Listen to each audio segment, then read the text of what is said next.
वहां पर तेजी बनती दिखाई दी है।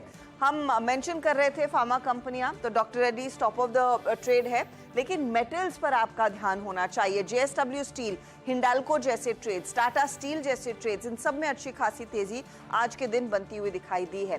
टाटा मोटर्स, एमएनएम जैसे काउंटर्स में हमने देखा एक अच्छा खासा मूव। ऑफ कोर्स आज रिलायंस का साथ मिलता हुआ दिखाई दिया है। और ध्यान दीजिएगा एचडीएफसी बैंक पे, एचडीएफसी बैंक ज्यादातर समय आज लगभग 1% के नीचे या फिर 1% के दबाव के साथ कारोबार करता दिखाई दे रहा था। वहां पर एक रिकवरी आती हुई दिखाई दी है और एक हल्का सा पॉजिटिव टेरिटरी में आने की कोशिश में एसबीआई, जो वीरू मेंशन भी कर रहे थे, वहां पर एक पॉजिटिव टिक के साथ क्लोज आएगा। लेकिन मुनाफा वसूली Bajaj finance, Maruti, Apollo hospital जैसे काउंटर्स में जरूर बनती दिखाई दी और आईसीआईसीआई बैंक में भी हमने देखा है कुछ नरमी रही है। हालांकि ये भी डे लो से अपनी चाल को कुछ बेहतर कर पाने में कामयाब।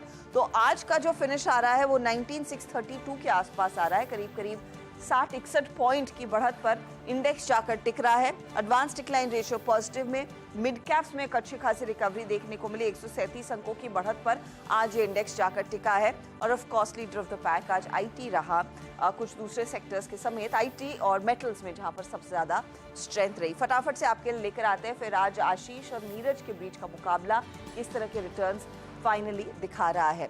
डेटा पैटर्न्स, मिंडाकॉप, ओएनजीसी, ये सारे तेजी के स्टॉक्स रहे नतीजों पर।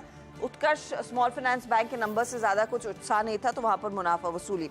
मिश्र धातु और आइडिया फोर्ज में बिकवाली का दबाव आया नंबर्स के बाद। तिलक नगर नंबर्स के बाद तेजी में था और ब्रिगेड एंटरप्राइजेस के भी नतीजों ने प्रेशर डाला था। आपको याद होगा प्रॉफिटेबिलिटी, रेवेन्यू में कुछ दबाव था और वो स्टॉक करीब करीब 4% नीचे जाकर टिकता हुआ दिखाई दिया है। लेकिन क्लोज बहुत